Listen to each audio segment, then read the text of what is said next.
Le chanoine Mario Duchesne est le vicaire général du diocèse de Québec. Mais il y a encore seulement 2 ans, il était curé de paroisse. Ses derniers mandats étaient du côté de Lévis et de Saint-Georges.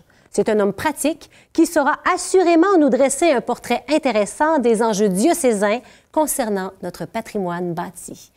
Bonjour, l'abbé Mario. Bonjour. Merci d'avoir accepté notre invitation. Ça me fait plaisir. Alors, un vicaire général, qu'est-ce que ça fait dans la vie, en quelques mots? Un vicaire général, c'est le prêtre qui est attaché à la personne de l'évêque pour mettre en œuvre la responsabilité de l'évêque dans les dossiers de tous les jours, en lien avec les paroisses, en lien avec l'administration diocésaine et aussi en représentation de l'archevêque et aussi pour compléter des célébrations où l'évêque ne pourrait pas être présent. Donc, vous êtes un peu son bras droit ou l'exécutif, si on peut dire. Oui, exactement. Je me trouve être son bras droit. Okay.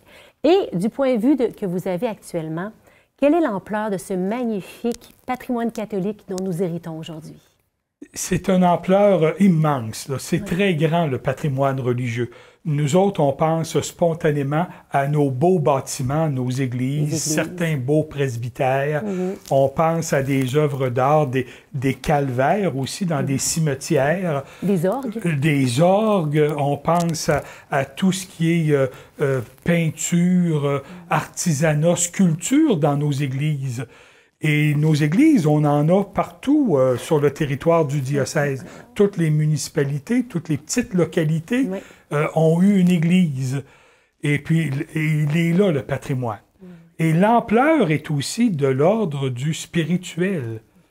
Il y a le patrimoine bâti, que oui, il faut investir pour le conserver, mais le patrimoine a toute sa valeur quand on réalise que des communautés ont bâti ces monuments-là pour exprimer leur foi.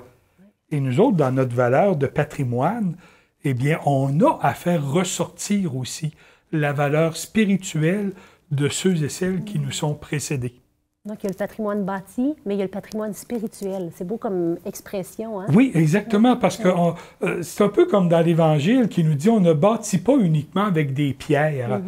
Les pierres qui nous ont servi à bâtir nos églises, puis qui nous ont accompagnés tout au long de notre vie, bien, elles sont le signe de quelque chose d'autre qui est vécu à cet endroit. Et c'est même le défi majeur quand on pense à la préservation du patrimoine religieux. Si un bâtiment, si beau soit-il, avec les plus belles œuvres d'art, n'est pas habité, s'il n'y a personne qui est là, puis le bâtiment a perdu son âme, il n'y a plus d'intérêt pour personne à le sauvegarder. Alors, la dimension spirituelle demeure à la source de l'importance que l'on a à préserver notre patrimoine religieux. Puis nos communautés chrétiennes et le diocèse font beaucoup pour valoriser cet héritage. C'est très, très exigeant, sans doute, on imagine bien. Quel constat faites-vous? Quelle est la vision du diocèse en ce sens pour l'avenir de nos églises?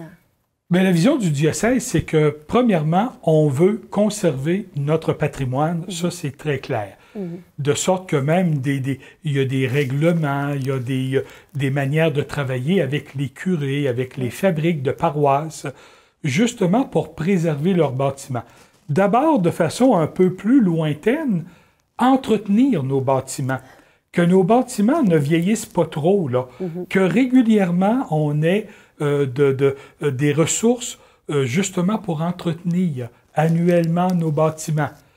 Et à plus long terme aussi, à plus long terme, la dimension patrimoniale, quand vient le temps vraiment de mettre en valeur le patrimoine d'un bâtiment. Et puis là, on a des choix à faire.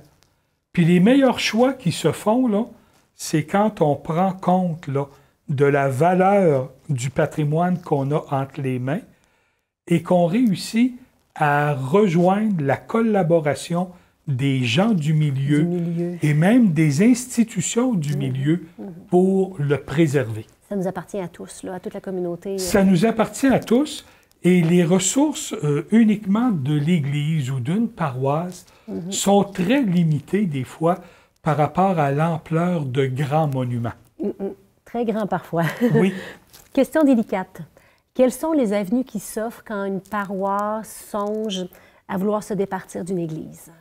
Les avenues, d'abord, c'est de faire un travail vraiment là, de recherche, de bien connaître la réalité, bien connaître le bâtiment dont il est question, bien connaître aussi la communauté.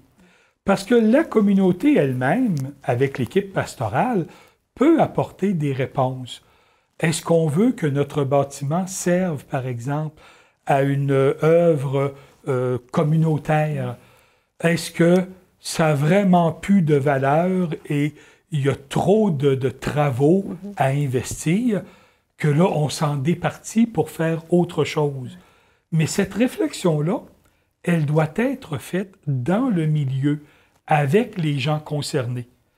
Puis après ça, on va du côté des ressources que l'on a pour réaliser notre projet. Il y a des subventions pour le patrimoine religieux qui sont possibles, des fabriques qui sont capables aussi de réaliser certains projets par elles-mêmes. Alors là, ça dépend, là, c'est du cas par cas au niveau de chaque communauté.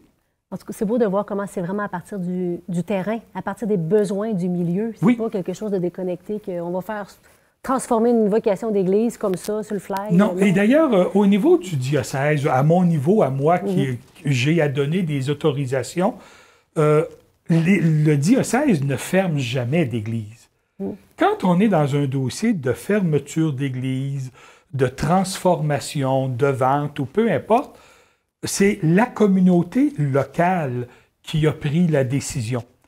D'abord, souvent avec une assemblée de fabrique, la consultation des paroissiens, l'analyse de ce qu'on peut faire pour l'avenir, et la décision, elle est prise par le milieu. Et c'est même le curé qui doit en faire personnellement la demande à l'archevêque. C'est à partir de ce moment-là que pour nous, les dossiers nous arrivent. Puis quand je vous entends, hein, je vois bien que on sent bien que l'Église, elle ne cherche pas à se déresponsabiliser. Là. Au contraire, des fois, on entend ça, mais c'est pas vrai. Là. Comment est-ce que vous vous impliquez? Vous en avez donné quelques bribes, d'autres exemples de la manière dont vous vous impliquez dans ces dossiers? Bien, on s'implique en soutenant, entre autres, les paroisses, quelquefois, par exemple, des négociations avec les municipalités, parce que la municipalité aurait un projet.